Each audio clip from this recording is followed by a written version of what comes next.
Summer's almost here and you are so ready to drop about 20 pounds and you want to do it in a healthy and sustainable way. Well, I have got you covered. Today we're going to dive into how to lose 20 pounds without starving yourself, severely restricting calories, and without overtraining. A 6-week plan to help you burn the fat, to balance your hormones, and to actually feel good while doing it. By the way, if you haven't watched any of my videos before, I'm Dr. Ashley Lucas. I'm the owner and founder of PhD Weight Loss and Nutrition, where we have helped over 10,500 people collectively drop more than 466,000 pounds nationwide. The truth is, you can drop about 20 pounds in 6 weeks, and you can do it in a healthy way. I also don't want you to get frustrated by these really lofty expectations. Everybody is different in how quickly they can drop weight. It depends on your medical history, your health history. It depends on how much weight you've got to drop. It has to depend on your age, your activity level. We find at PhD Weight Loss that most of our men drop about 3 to 4 pounds a week on average. Most women drop about 2.5 pounds a week. We're a little bit slower than the men, but we still can drop weight at a pretty decent clip. I want you to know that not all weight loss needs to be fast weight loss.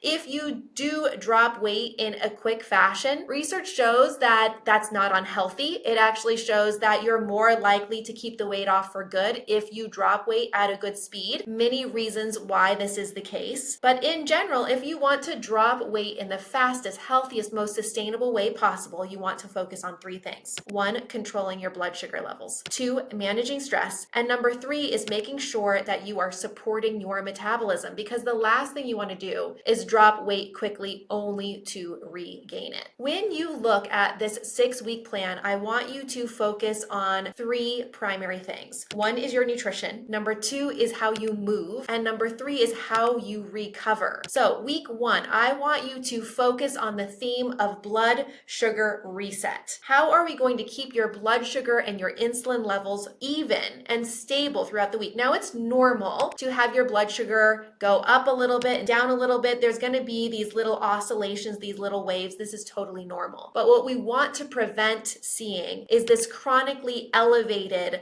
level of blood glucose or massive spikes of blood glucose throughout the week. When you are looking to stabilize your blood sugar levels and to drop weight, is to cut out sugar. Sugar in all of its varied forms. It doesn't matter where it comes from, if it comes from beet juice or brown rice syrup or cane sugar, the body can't really tell the difference. So I want you to think that your metabolism doesn't care if the sugar comes from a grape or if it comes from table sugar. Now, this might make some of you upset. It might be triggering because a lot of people like to think that sugar coming from natural sources is quite different than sugar coming from table sugar. But the body, I promise you, really doesn't care. Now, of course, if it comes from a natural source like a grape, for example, maybe there's a tiny bit of fiber, some phytonutrients, but all in all, if you eat that sugar specifically by itself, it's still going to spike your blood sugar and flip off the switch to burning fat for fuel. Dropping your processed carbs, all of the stuff that comes in boxes and bags,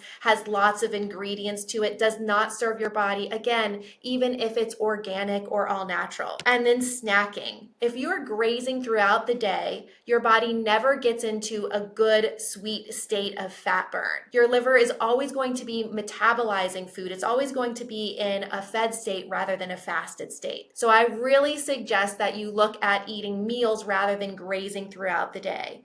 Ideally, breakfast, lunch, a mid-afternoon snack, and dinner. And then you have this 12 to 14 hour fast of not eating through the night. In general, your meals are going to focus on protein and healthy fats. A good goal is about 30 to 45 grams of high quality animal protein at each meal, depending of course on your gender and body size and activity level, but that's just a good general guideline. Then drinking water every day, about 64 to 80 ounces, again, depending on your body size and your activity level, and then walking 30 minutes every day, not 4 or 5 days a week, but walking 7 days a week, 30 minutes a day. Now, if you have pain, you have joint pain, you can't get out and move, that's okay. You still can do this. You can still see success. We have clients at PhD Weight Loss come in all the time and they can't move at the beginning of their weight loss journey. Now, the great thing is as you follow this dietary approach, this lifestyle approach, inflammation is going to begin to reduce so you can start walking. If you can move your body, 30 minutes of a brisk walk every day. Now, week 2, I want you to think the focus is reducing inflammation.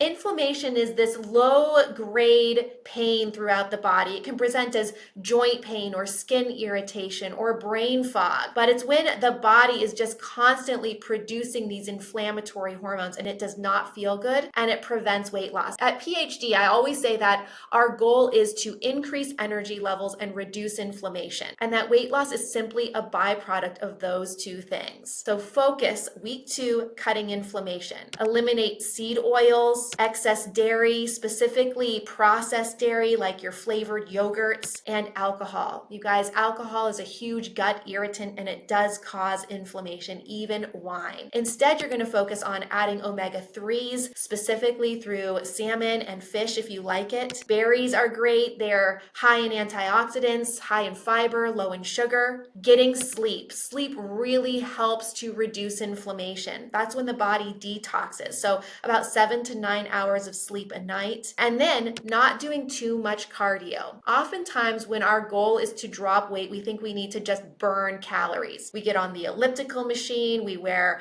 a Fitbit, we track our calories expended and taken in through MyFitnessPal, and we're all obsessed around calories and numbers. If you are on the elliptical or you are pounding the pavement and running miles trying to burn calories, I promise you too much cardio is holding you back. If this is you and you think, oh my gosh, light bulb moment, I'm doing too much cardio or I potentially could be doing the wrong exercise, then check out the video that I did all about what exercise is keeping you fat. The link will be in the description of this video. Week 3, I want you to focus on meal timing and digestion support. I always say at PhD Weight Loss that we have 4 macronutrients: the carbs, protein, fats, and meal timing. When you eat is just as important as what you eat. So I mentioned this a little bit earlier, a 12 to 14 hour window of not eating. That means you finish dinner at 7 p.m. and the next time you eat is going to be 7 a.m. to 9 a.m. the next morning. We talked about meal timing: breakfast, lunch, snack, and dinner. Making sure when you do eat, protein first and some fiber if your gut tolerates veggies. So think of a protein, fiber, fat combo, and that's going to help to flatten your blood sugar levels. You can add apple cider vinegar, about a tablespoon or 2 before a meal in a glass of water. That's going to help to stabilize your blood sugar levels too. If you like supplements to support that, I have a really great capsule product that I created specifically to help regulate blood glucose levels, to preserve muscle mass, and help just drop fat. It's called GlucoCut Plus. If you're interested in that, just check out the link in the description and it will guide you to learn more about GlucoCut Plus. It's been helpful for a lot of people. It's not necessary, but it can be a helpful tool. And then adding fermented foods into your meals like sauerkraut or kefir, or I like Bubby's pickles, really to give your body that good probiotic, the good bacteria, because we do know that good gut health, your good digestive health significantly impacts your weight loss journey. So for week 4 of this 6-week plan, I want you to focus on movement because there are specific types of movement that will support successful, sustainable fat loss and others that will hinder it. So number 1 is strength training, overloading the muscles somehow. You don't have to lift weights, but somehow doing more than